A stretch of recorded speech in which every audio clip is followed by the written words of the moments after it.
بھائی مفتی زین العابدین صاحب اتنا کام کر کے گئے، ان کو سب ملے گا، دیکھنا یہ ہے مفتی صاحب کو لایا کون تھا؟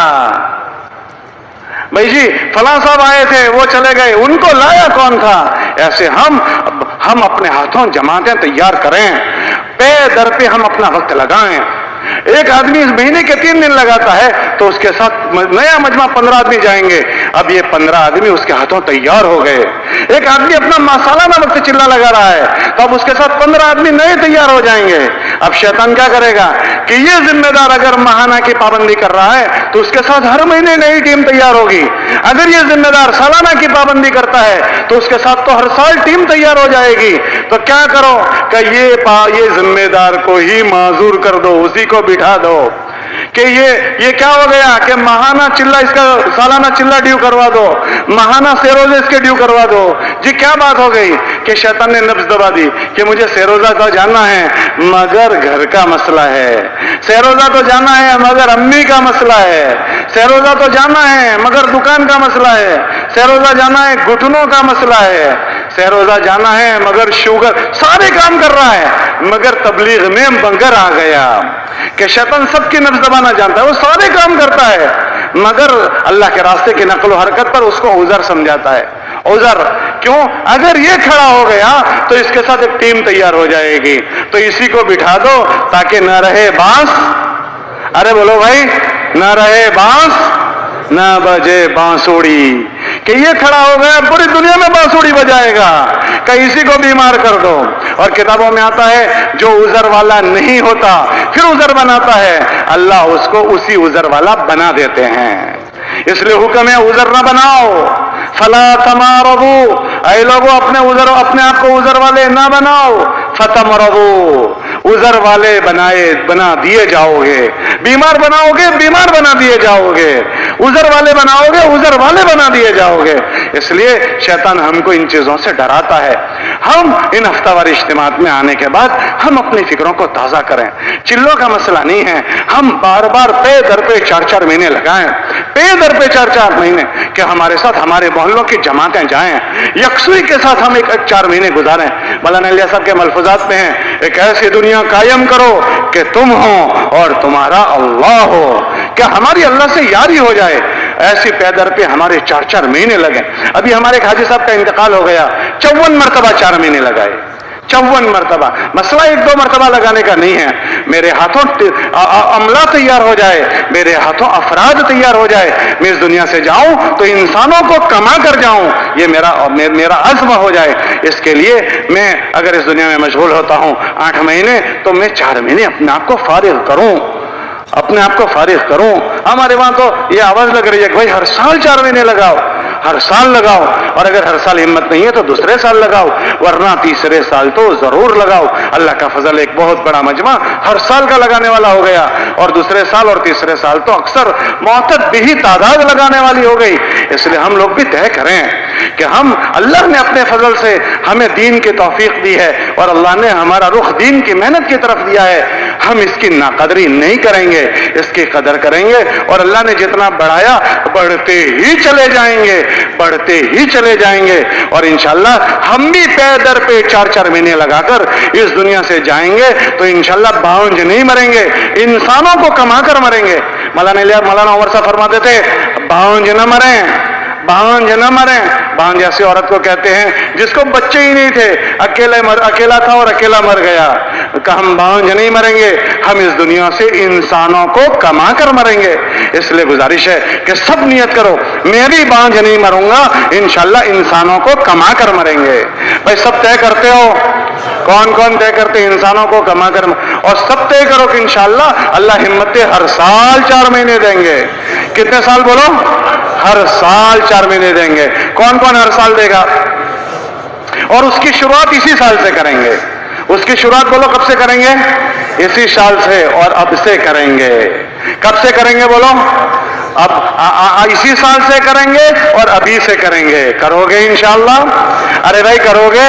کب تک کرنا ہے؟ کرتے کرتے مرنا ہے۔ بولو کیا کرنا ہے؟ کرتے کرتے مرنا ہے اور مرتے مرتے کرنا ہے۔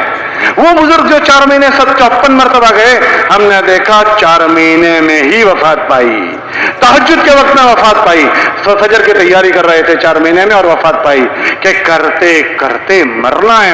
ہمارے نبی نے تمنا کی کہ میری موت آئے اللہ کے راستے میں، اقتل، کہ